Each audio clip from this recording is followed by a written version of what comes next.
página eu não dou conta, eu dou conta da gente conversar. E, bom, meu nome, como eu disse, é Leonardo, mas Leonardo quando querem brigar, Léo nos momentos mais de diálogo, né, sempre. Bom, eu sou daqui do Rio de Janeiro, nascido, né, e ao mesmo tempo também criado no interior, né, do Rio de Janeiro, Macaé. Tive a oportunidade de começar meus estudos no campo da música, fazendo piano, né, piano de concerto, de música de concerto. Tive a oportunidade de fazer um bacharelado em piano na Unirio e posteriormente engatei também no campo da música, né, tentando ser musicista, né, real, que é difícil pra cacete. Mas a gente tá aí, cidade difícil, profissão difícil. Mas, de alguma forma, aí dando continuidade também no campo da pesquisa em música, né. E aí fui para licenciatura em música, depois eu fiz uma especialização na área de educação musical, pensando nos processos educativos, e posteriormente também ali agora um mestrado na área de educação musical também, e agora estou me doutorando na área de etnomusicologia, que é um campo de antropologia da música, de alguma forma que a gente pode talvez chamar assim, e do qual eu desenvolvo também uma pesquisa que está mais relacionada a dinâmicas da relação entre o campo do gênero, da sexualidade, da musicalidade, funk carioca e experiências LGBTQIAPN+, também. E aí eu faço uma relação entre funk carioca, baile funk e a Baticu, que é um movimento que se espalha aí pelo Brasil, começando em Salvador, Rio de Janeiro, São Paulo, Recife, Belo Horizonte, Distrito Federal e Pernambuco. Acho que eu não esqueci nenhum, né? Então acho que é um pouco assim, mas queria mais também, além da apresentação, te agradecer, Pedro, pelo convite. Né, de alguma forma também esse edital, né, que proporcionou que a gente movimentasse, né, fomentasse, difundisse conhecimento e ao mesmo tempo também experiências musicais e culturais por diversas regiões, né, do Rio de Janeiro, que eu acho que também descentraliza um pouco, né, da região centro e da região sul, né, que muitas vezes aí coopta, expropria muitas práticas, né, de outras regiões do Rio de Janeiro, né? Então, de alguma forma também, nesses espaços, né, da onde a gente está sempre, que bom que ações como essas possam acontecer nesses espaços. Então, uma salva aí pro Espaço Cultural, o Márcio Conde também, que está acolhendo aqui. E esse edital tem que ser lançado várias vezes, de alguma forma também vocês ganharem também o edital sempre, né? E por final, agradecer também vocês, né, pelo tempo de disponibilidade de troca, de escuta, de conversa, né? E o pessoal, né, que todo já começou muito bem aqui fazendo música. Acho que começar sem música faz mal à saúde e agride o coração. Então que bom que a gente começou com música de alguma maneira para falar sobre música, né? Mas falei bastante, desculpa. Tranquilo, Leonardo. Trouxe o Leonardo hoje para falar aqui, especialmente dessa questão da música negra, né? Porque o West Jazz, ele tem muito como base, como motivo de ser, trazer essa ideia da epistemologia negra.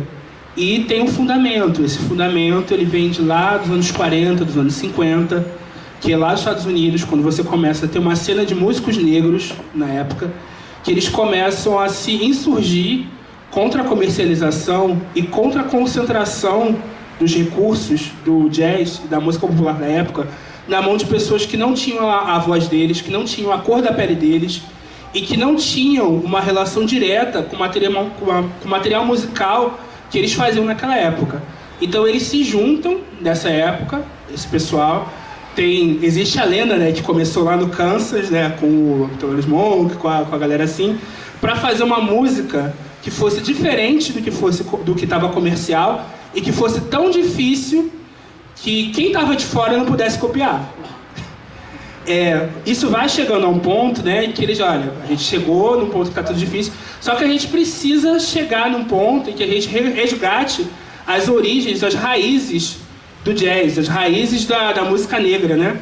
Então eles começam a usar materiais que eles julgavam que estavam no contexto da origem da música negra afro-americana, vocês vão ouvir mais tarde, como alguns são de cantos de trabalho, o blues também, músicas de pregões, de coisas de música gospel também, que tem muito a ver com a diáspora negra dos Estados Unidos. E eles começam a colocar esse material musical para evidenciar como a construção da identidade negra se dá através da música também. Missão dada, missão cumprida. Vamos lá.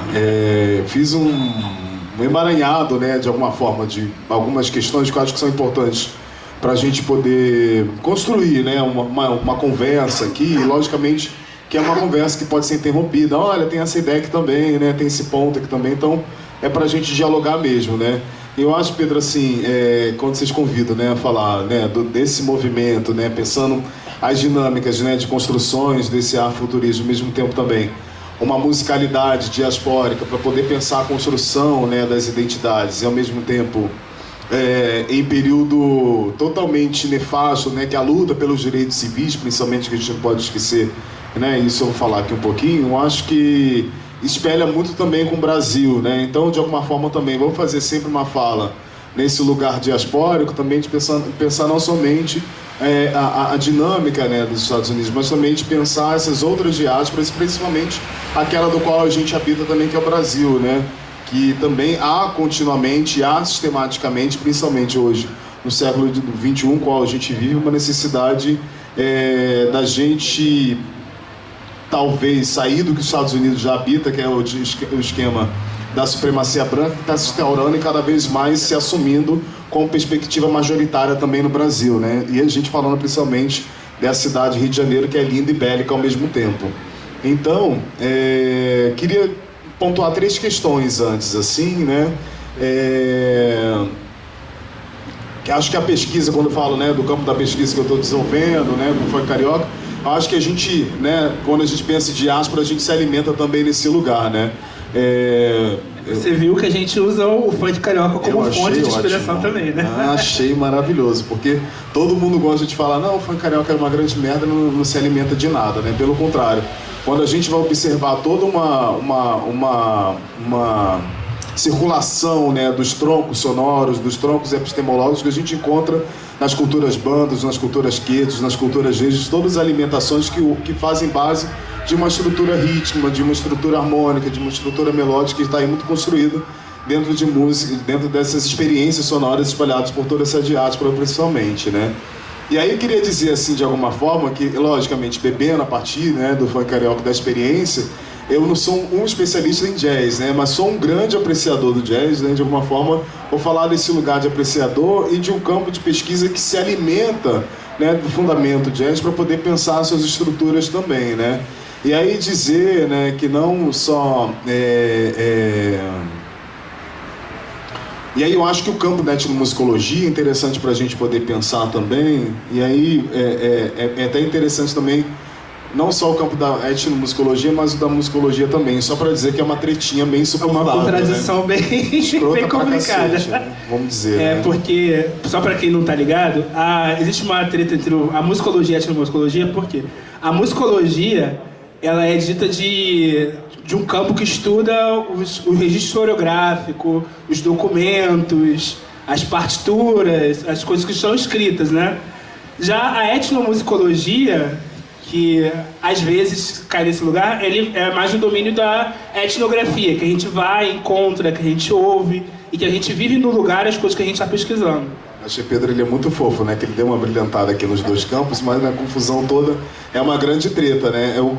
E aí, logicamente, é isso, também tô brincando aqui, mas é pensar também que a musicologia, em qual campo de conhecimento entendido pela academia, né? Ao mesmo tempo também a música de tradição, que dita o que é música, o que não é música, né? E o etno, com esse prefixo, daquilo tudo que se difere do que não é musical.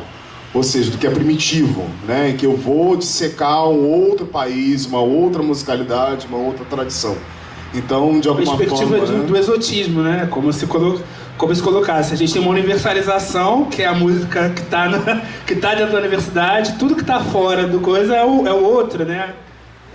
São as coisas éticas. É a mesma coisa que a gente tem aqui no Brasil, às vezes, eu acho, quando a gente fala de cultura nacional e cultura regional, né? O que é daqui do Sudeste, do coisa, é cultura nacional. O que é lá do Nordeste, o que é do Mato Grosso, que é de outras regiões, é considerado regional. Total. E aí, eu acho que tem pesquisadores interessantes no campo da etnomusicologia. Eu queria destacar 3 nomes, principalmente os 2 primeiros, que são do Centro de Música, né, antropológica, que é muito fácil de acessar e tem toda uma tradução também hoje, que fica em Chicago, né, que é o Travis Jackson e a Gataria Gant, né, que são pesquisadores que realmente discutem, né? Fala devagarzinho um pouco o nome dele. A Travis Jackson e Gataria Gant, E o Alan Goldschauer também, que de alguma forma faz toda uma discussão e uma pesquisa muito profunda, principalmente nesse movimento hardcore, e principalmente também a construção, né, dessas identidades que foram possíveis ali, de alguma maneira, ou de alguma forma serem elaboradas naquele período nefasto, né? Falo nefasto porque talvez não, acho que a gente pode afirmar assim, que acho que a música ela constrói, né, principalmente as relações das memórias, né, dos patrimônios, né, que de alguma forma elaboram sentidos daquilo que é a construção das nossas próprias vivências, das nossas próprias existências, principalmente daquilo que é diaspórico, né? E aí, para a gente poder, talvez, avançar um pouco, né, eu queria pegar, não somente a musicalidade, que eu acho que a musicalidade a gente experimenta, mas a gente pode falar o que dela se constrói, né? E é nesse lugar, talvez, que eu quero aprofundar um pouco aqui. Mas nessa dimensão, né, do qual se pensa, né, porque eu acho que quando a gente fala de uma dimensão afrofuturista, a gente está pensando também uma possibilidade de construção de outras identidades, não uma de identidade única, como muitas vezes esse sistema, né, perverso, expropriador e ao mesmo tempo apropriador das culturas, né, e das produções, né, musicais ou das experiências produzidas musicalmente por muitos grupos, né, que foram sequestrados, né, para essas Américas. Eu acho que quando a gente pensa essas relações dessas construções, e principalmente ali nos idos de 1950, 1960 nos Estados Unidos, onde há uma grande luta pelo direito, né, à vida, né, dado aí pelos direitos civis, né, principalmente quando a gente vê ali o momento de encontrar corpos de pessoas negras penduradas nas árvores, né, assim, o direito de matar corpos negros. E aí eu acho que a gente pensa também em um outro lugar, né, o qual a comunidade negra, de alguma maneira, se ajuntava como possibilidade de uma construção também coletiva, né, pensando nessas individualidades, dessas individualidades também as dimensões coletivas, né, e logicamente a música é o centro desse percurso todo. Porque ativa memórias, porque constrói patrimônios, né, sejam eles materiais, como a gente pensa aí, toda uma instrumentalização também é utilizada nessa musicalidade, dessa experiência sonora, nessa prática sonora, né? E ao mesmo tempo também uma centelha, né, para poder pensar como que a gente consegue enfrentar esse nefasto racismo, né, que insiste em persistir e de alguma forma persegue os nossos corpos e as nossas vidas, né? E não somente isso, né, na construção da identidade, mas também no enfrentamento, como você bem começou a falar, né? Há toda uma experiência que parece que vai se atualizando do esquema da expropriação, né? Hoje a gente vê no campo da mídia, né, principalmente, um certo empretecimento, né, da comunicação, né? E aí como é que as pessoas, de alguma forma, têm se munido financeiramente dessas muitas marcas que vêm cooptando essas produções nossas, né? E aí esse movimento hardcore, de alguma maneira, né, nessa construção de identidade também pensa o qual essa musicalidade ela torna-se, né, não vou dizer superior, né, mas acho que a gente pode pensar numa outra perspectiva daquela que cooptada e expropriada tentou traduzir dentro principalmente dos veículos midiáticos que eram as televisões, que eram as casas de show, que eram os teatros, né, que tinham naquele período. E é muito interessante a gente poder pensar esse paralelo, como as coisas vão se atualizando, né? Dentro desse movimento que a gente pode, talvez... E aí eu aprendi com Dona Leda, né, Maria Martins, pensar esse movimento espiralado e que, de alguma forma, as coisas se repetem em outros momentos, de outras maneiras, né? Como disse o Marx, a história se repete na primeira vez como tragédia, na segunda como farsa. É uma merda. É foda. Mas assim, e aí para avançar, né, eu acho que também assim, essa própria experiência negra, essas reuniões, né, que tem em torno, né, da experiência sonora, que também está na experiência corpórea, que também está na experiência visual, né, não é somente na musicalidade, eu acho que são perspectivas e apontamentos para uma construção de uma afirmação da negrura, de uma afirmação da existência de ser negro, uma afirmação de enfrentamento ao que a gente hoje grita Black Lives Matter, né? Que eu acho que pensar de 1950 até agora, o quanto é necessário ainda gritar, né? Porque ainda há muito trabalho para fazer pela frente, né?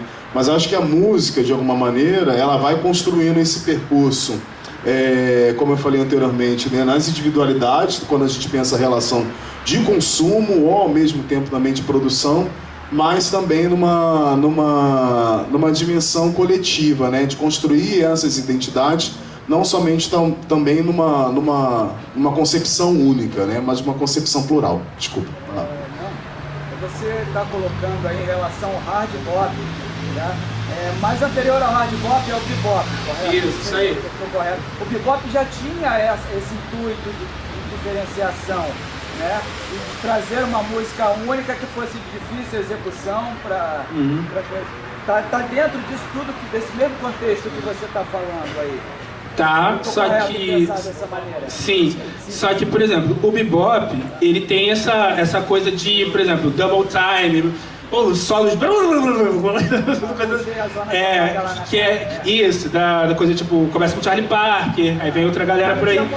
Dessa fusão que depois o hard... Isso, só que, por exemplo, o hard, ele tem esse princípio de trazer estrutura, como eu falei, estruturas tradicionalmente negras, entendeu? Que eles entendiam como se fossem da raiz da música negra afro-americana, né? Que são blues, que são coisas... Eles trazem uma coisa mais literal nesse sentido, porque, por exemplo... Mais pra dentro da arte... Mais pra dentro mesmo da expressão. Você vê muitas coisas, Você começa a usar a forma blues, grande parte do hard bop utiliza a forma do blues, né? Blues de 12 compassos, o blues de 16 compassos. Utilizam estruturas de cantos responsórios, que eram como cantos de trabalho, que o pessoal do campo mesmo, os escravos, usavam para fazer o trabalho. Cantos de música gospel, que o pessoal cantava nas igrejas, que vem de uma tradição afro-americana de outras religiões, que a gente hoje tem essa noção, né? Mas o hard bop entra muito mais dentro dessa questão dessas estruturas mesmo, da raiz do coisa. Você tem aí, como se fosse... Isso acontece também no Brasil, se você for ver, com a segunda onda da bossa nova, né? Que a gente chama dessa maneira. Quando você tem uma busca por uma... Quando você sai daquela coisa da bossa nova, que é aquela coisa do... barquinho vai, barquinho vem, e começa a entrar, upa, neguinho na estrada, upa pra lá e pra cá, upa, que coisa mais linda, e começando a andar. Mas, entrando nessa questão, acho que é uma coisa importante, uma coisa que tem nos dois, é esse lugar de falar sobre epistemologia e produção de conhecimento. Porque antes disso acontecer, você tinha... Claro que você tinha outras pessoas, tinha uma personalidade como o Duke Ellington, como coisa assim, que tentavam forçar um certo lugar para o jazz, longe dessa ideia de entretenimento, de diversão, de só uma coisa que as pessoas faziam para se distrair. A partir desse movimento, você tem mais uma coisa...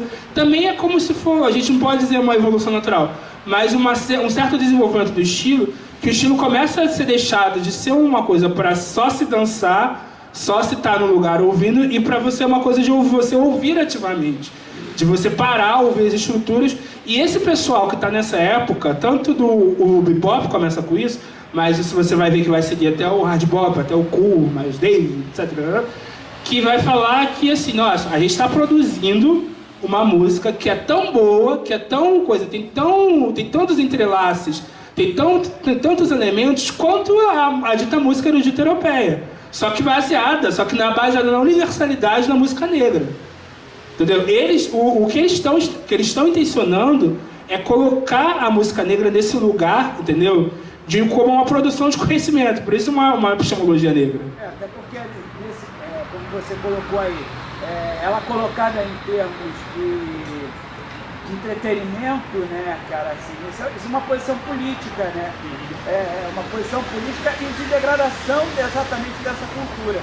E aí ele vem para retomar isso, para retomar esse papel. Não, peraí, isso aqui é a nossa cultura, isso aqui é a nossa política, né? A nossa forma de se relacionar política enquanto relacionamento com outros grupos, enquanto relacionamento, sabe, com o mundo em si, né? Relacionamento e enfrentamento também, né? Porque eu acho que também tem essa abordagem, né? Enfrentamento é uma forma de relacionamento. De relação política, né? Massa. Tá massa essa conversa, vamos lá. Mas eu acho que também, assim, como eu ia dizendo, né? nessa construção, e aí Pedro traz logicamente a questão de uma epistemologia negra, né, e pensar essa afirmação da negrura, eu acho que tem 3 perspectivas, talvez, que eu queria trazer para poder pensar e fazendo uma relação de algumas memórias que me fazem pensá-las, né? Que eu acho que tem um campo de uma dimensão ética, né, principalmente quando a gente fala dessa relação de enfrentamento, e é massa que você fala de uma construção política, realmente como uma inflexão, né, a essas estruturas, né, cooptadoras, expropriadoras dessas abordagens musicais, dessas experiências, dessas estruturas, elementos, que ao construir uma outra, ou seja, naquilo que é fundamentado na experiência da negrura, realmente se constrói um apontamento a essa sociedade supremacista, né? Olha, aqui é uma musicalidade construída a partir dessas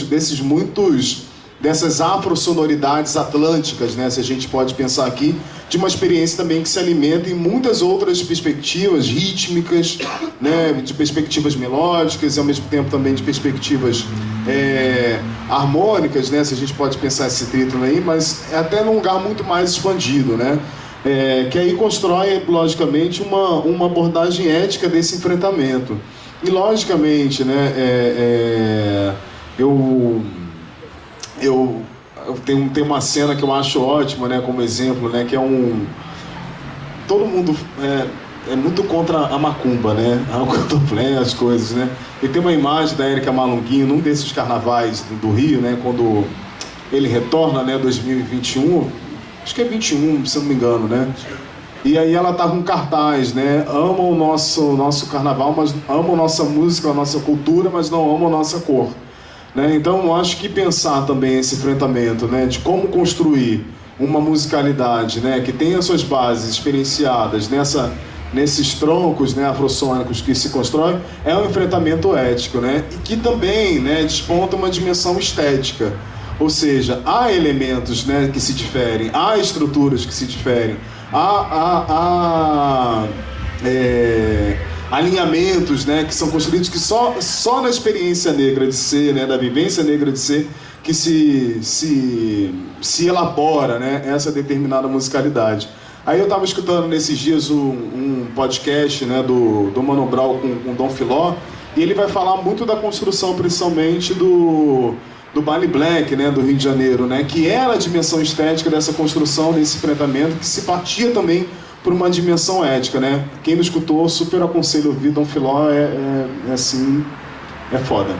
E eu acho que tem um outro ponto também, né, e aí da gente pensar, é a dimensão étnica mesmo, né, desse inalce, né, acho que dessa junção, né, e que talvez a gente possa traduzir aqui no Brasil, né, principalmente quando a gente tem mais acesso a uma epistemologia negro-brasileira, né, o que Abdias tem falado aí há muito tempo, né, o que Dona Beatriz tem falado há muito tempo, né, da questão do aquilombamento mesmo, né, principalmente quando a gente...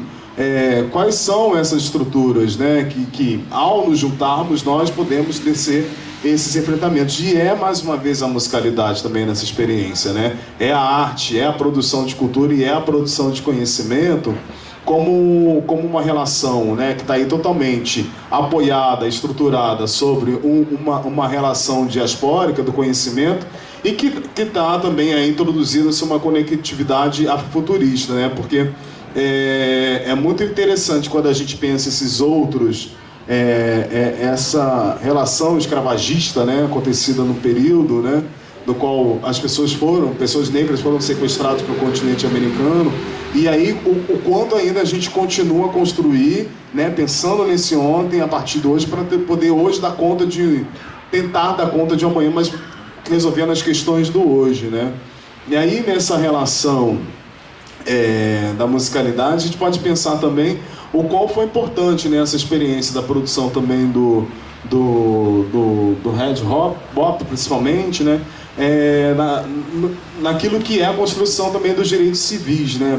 Principalmente, né? Porque a gente pensa em diversas manifestações sociais acontecidas naquele país, né? Nos estados, né? É sempre a música ali na frente, né? Quando a gente olha os registros fotográficos, quando a gente olha os registros fílmicos, né? E toda a produção de conhecimento também ali produzida, a gente observa que sempre são as musicalidades, as experiências sonoras ali fazendo esse exercício primário, né, desse enfrentamento. E aí também, né, logicamente, poder pensar essa epistemologia negra, né, e como tática, como abordagem, como perspectiva, e principalmente que está alinhada a muitos insumos, né, aliás, totalmente fundamentada nos insumos que são dessa experiência da negrura, né.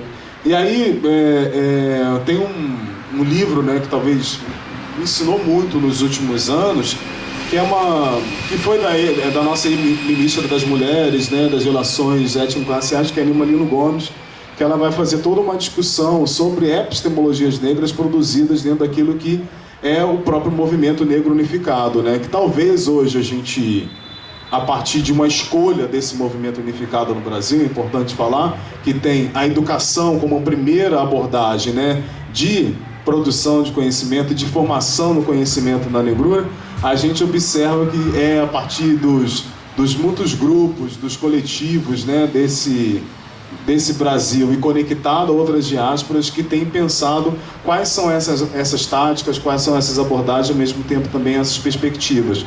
É interessante, né, não voltar ao início da nossa conversa, mas pensar o quanto o jazz foi central, né, o quanto o red hop foi central, o quanto o blues, os cantos de trabalho, todas essas experiências produzidas culturalmente, sonoramente, musicalmente, são importantes na formação do povo preto, e ainda são, né? É muito legal quando vocês aqui, né, fazendo ensaios, já misturam com jazz, o funk, né, bota a Ludmilla, mexe com ali, né? O quanto é importante a gente poder pensar essas junções todas, porque elas não são estanques, não são paralisadas num tempo histórico, pelo contrário, né, elas se dinamizam entre essa relação, entre o que é historicidade e a contemporaneidade do qual a gente vive, né? Eu gosto de uma frase da Nina Simone, que ela fala, olha, como é que uma pessoa pode se dizer artista se ela não reflete sobre o tempo que ela tá habitando, entendeu?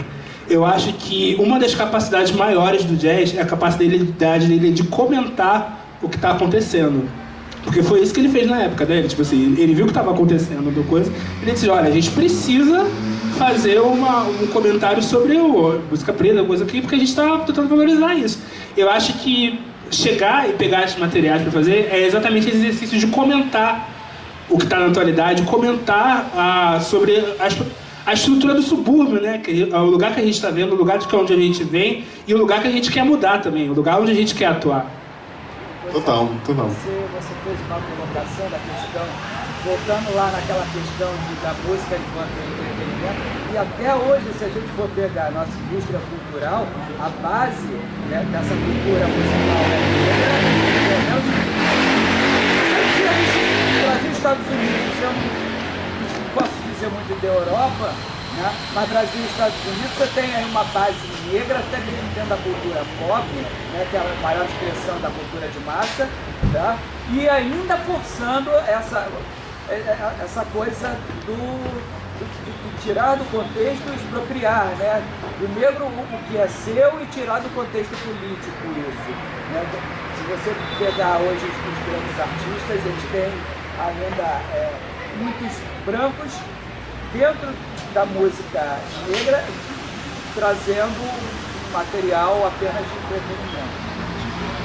Não, então, isso é interessante de você comentar, porque dentro dessa indústria do capitalismo, né, da indústria fonográfica, né, é pensar a relação assimétrica, né, do poder, né, onde que está o poder muitas vezes é onde se coopta o tempo todo e é onde produz essa cultura de massa, se assim a gente pode dizer. Mas é ainda interessante também poder pensar que né, pelas revistas, né, internacionais, pelas produções de conhecimentos internacionais, ainda são as perspectivas de abordagem de musicalidade negra que são as mais consumidas nas pistas e nas circulações radiofônicas por esse mundo, né? Então, e aí, logicamente, eu acho que a gente também está numa outra, né? Aí pensando nesse movimento espiralado de novo, eu acho que a gente também está numa outra estrutura de poder pensar como a gente reapropria aquilo que foi apropriado, né? Ou seja, toma de volta, toma de assalto aquilo que tem sido cotidianamente apropriado dentro das nossas... que são muitas vezes produzidas pelo campo da pesquisa, né, que vão lá, olham tudo, catam tudo, né, daqui a pouco quando você vê, a galera tá ganhando dinheiro, tá com o currículo cheio, né, que ainda onde veio mesmo a produção né, musical daquela experiência, né, não tem nada, não tem um auxílio, nem foi formado onde foi, né, de alguma forma divulgado. Então acho que movimentos, por exemplo, como esse, né, do qual a gente para poder discutir, para poder conversar, para poder repensar essas dinâmicas, acho que eles apontam para a gente possibilidade realmente, né, da gente tomar de volta e tomar de assalto aquilo que é nosso, né, e ao mesmo tempo também inventar estruturas, né, para que esse patrimônio material, né, que a gente tem que entender também como patrimônio, e de que ele é nosso, de que é uma forma que o manuseio dele tem que estar nas nossas mãos, né. Então isso é importante da gente dizer. Mas eu acho que assim, eu não queria ficar fazendo monólogo, né, nem eu aqui num tete a tete nós dois, nem nós três. Então acho que a gente pode conversar mais, por favor. Diante do que foi falado agora, nessa última abordagem, identidade, apropriação, etc.,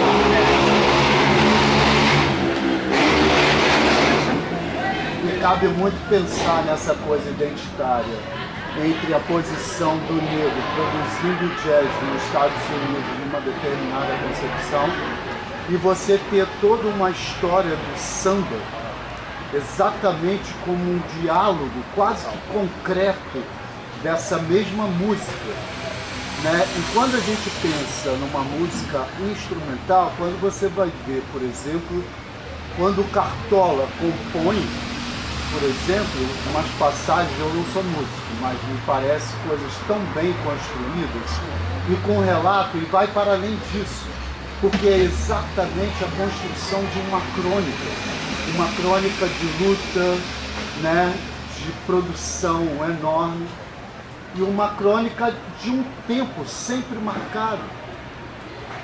E essas obras, na verdade, elas teriam que estar num lugar que é maior do que só a música, porque elas deveriam ser obras literárias.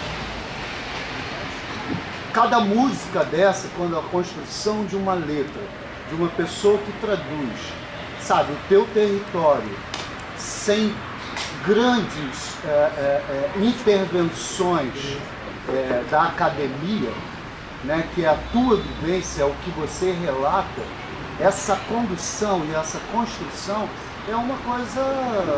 Aí sim, isso é identidade. Falando só sobre essa questão até da comunicação do Brasil com essa produção, é importante a gente lembrar que, por exemplo, as diásporas, elas se comunicavam, sabe? E se comunicam. Você tem isso eu tô falando assim, tipo, desde a época do Pichininha, por exemplo.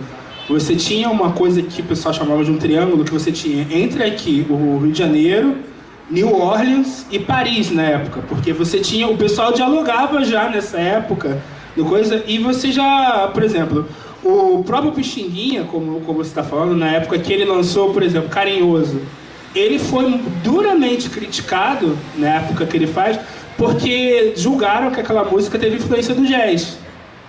Entendeu? Mas tem uma coisa aí também, que por mais que a gente vê antes dessa época que a gente está vendo, por exemplo, o Pichininha é um exemplo ótimo disso.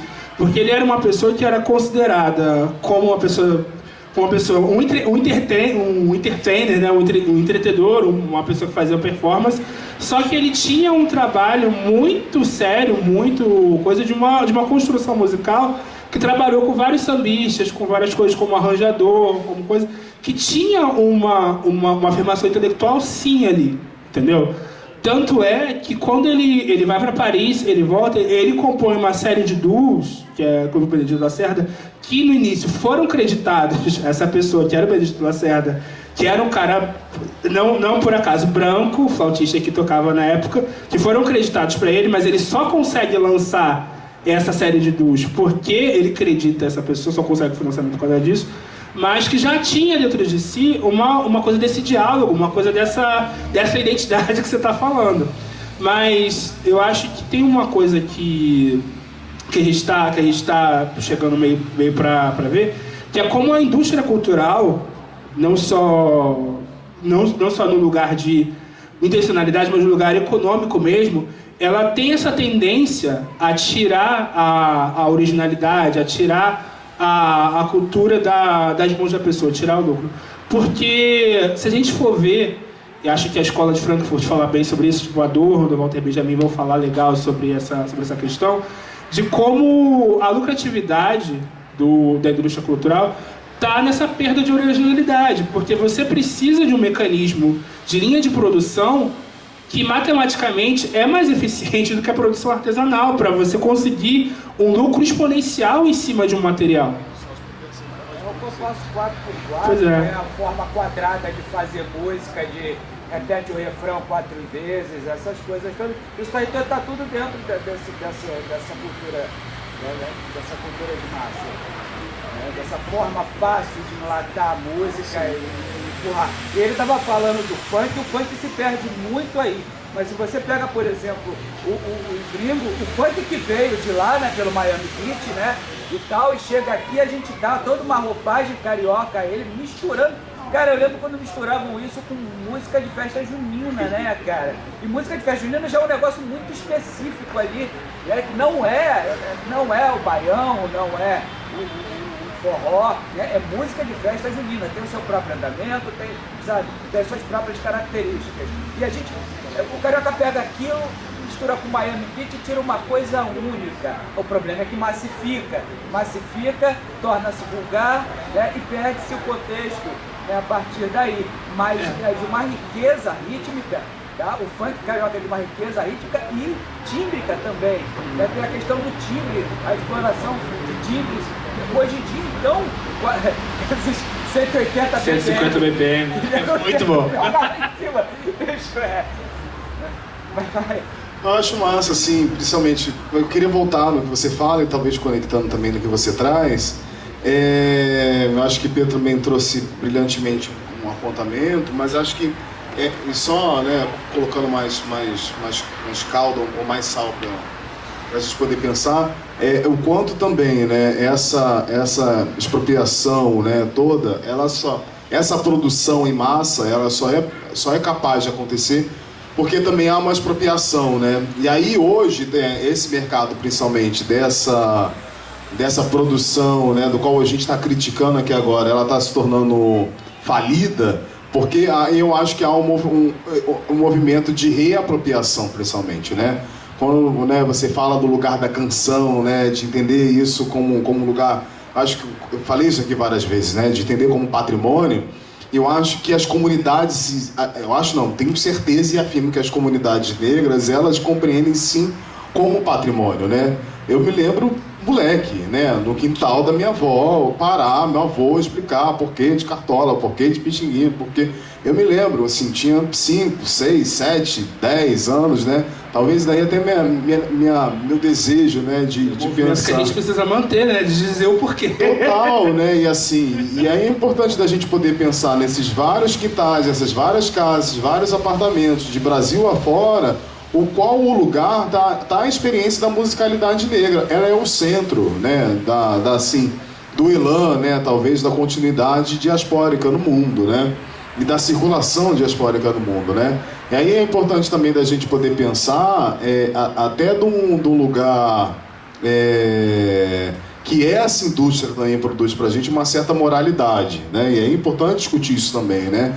Como há um processo de formação massificada também sobre o que é a música e o que deve ser consumido com música, principalmente para a gente poder pensar isso também, o qual muitas vezes, né, logicamente falando do funk carioca, muitas vezes eu não sei se ele se perde. Eu acho que o que é produzido dentro do campo midiático, né, que aí é cooptado por uma massa, né, que aí a gente verifica que é totalmente que se difere. Por exemplo, quando a gente vê um baile I Love Funk no Circo Voador, é totalmente diferente do que acontece dentro do Parque União, quando a gente vê a experiência do tamborzão, que aí a gente vai fazer todo um percurso de retorno da onde vem esse tamborzão, de uma experiência maculelê, de uma experiência banto, né? Que talvez as pessoas, se a gente for ramificar, as pessoas têm experiência, mas é no corpo, né? Tá na corporeidade, tá na subjetividade, tá em outros aspectos que talvez essa indústria, né, fonográfica muitas vezes não tem interesse, que ela tem interesse na rentabilidade, né? Então é importante também da gente pensar por esses outros lugares, né? A gente vai se caminhando para o final, pessoal. Só abrir uma coisa aqui. você falou na questão da música dentro da comunidade. Eu moro em comunidade, tá? E há 8 anos nessa comunidade tinha um baile que acontecia praticamente na frente da minha casa, e eu reparava, e chegava uma certa hora, tá? A ideia do disco base é maravilhosa. Eu botava o disco base lá e liberava o microfone, e aí as pessoas iam, tomavam aquele momento de voz, né, cara? É um momento de voz, né? O funk, a história do disco base traz isso, o funk traz isso, e aí eu vou trazer... Como o do hip hop também, né? Trás, eu vou jogando isso cada vez, eu vou transversalizando isso e jogando um pouco para trás também, para entender esse espaço de voz, o funk enquanto esse espaço de voz que traz a realidade, não aquela realidade bonitinha que a gente quer ouvir da pessoa que teve, sabe, uma educação pelo menos razoável. Não, os caras chegavam ali, botavam a boca e falavam aquilo que eles viviam. Pode ser que a gente não goste, mas é a realidade dele. É um espaço de voz, entendeu? É o espaço que eles têm de voz, né? Até porque muitos nem conseguem sair de dentro ali mesmo da própria comunidade. Eu queria fazer uma pergunta rapidinha também, só para atrapalhar o final. Agora começou a ficar quente, ele quer terminar. O que é para você, assim, fundamentalmente o jazz, e em relação ao que vocês veem, assim, tanto de postura assim, política, né, enquanto estética, harmonia, melodia, ritmo, entre o jazz, né, que vocês entendem como jazz e o funk. Eu vou falar sobre o jazz, eu acho que o Leonardo pode falar sobre o funk. Brincadeira. Mas assim, eu acho que, pra mim, isso sou eu, Pedro, falando, eu acho que o jazz é a música, como eu posso dizer, é a base da epistemologia musical do século XX em diante. Porque se você for ver o que a gente tem produzido de hoje, o desenvolvimento da própria harmonia funcional, como se dá hoje que a gente vê, até se você for pegar, se você for destrinchar toda a música que você tem ainda hoje, você tem um rompimento do que ficou do que a gente chama de harmonia tradicional, que é da música erudita, das canções europeias da época. Você tem um rompimento quando o jazz quebra esse ponto e que estabelece a harmonia funcional como o parâmetro para a construção harmônica do mundo todo. Ele se coloca como essa música mais universal do mundo, entendeu? Então você tem essa construção a partir da estrutura que o jazz gestou, que é as funções harmônicas predominando sobre a melodia. Você tem até os movimentos hoje que você ouve em, sei lá, num trap da vida. Você tem o movimento 1, 5, 1, 5, 1, 5. Você tem essa coisa, você deve ao jazz. Porque ele fixou no ouvido da população essa coisa da própria harmonia caminhando dessa maneira. Não vamos deixar terminar você isso. Falou do jazz, em termos da harmonia funcional. Aí eu não saberia botar numa linha do tempo. Jazz ou blues? Quem chega primeiro aí? Porque o Blues, já tinha, blues, né? blues. Então, essa Blues chega harmonia primeiro. vem do blues, né? Também vem do blues, mas assim, como eu posso dizer, o que, até mesmo, você vê que a gente falou de um processo de comercialização aqui, até de encaixar essa harmonia do blues, que era uma coisa, vamos falar, regional, mais localizada, ela se torna, a partir do momento que ela se torna palatável para outras coisas, ela se universaliza, entendeu? Então você tem uma possibilidade de interpolação dessas coisas, dessa estrutura, que fica muito mais possível a parte do ouvido das pessoas, entendeu? Porque antes você tinha, nossa, um acorde 7, meu Deus, um acorde 7. Hoje você já não tem esse estranhamento, entendeu? Do ouvido. Por quê? Porque você tem essa construção a partir que o estilo fez você se acostumar a ouvir, entendeu? Você falou da guerra, né, entre a primeira que você falou aí da confrontação entre a música antropologia com a musicologia e a etnomusicologia.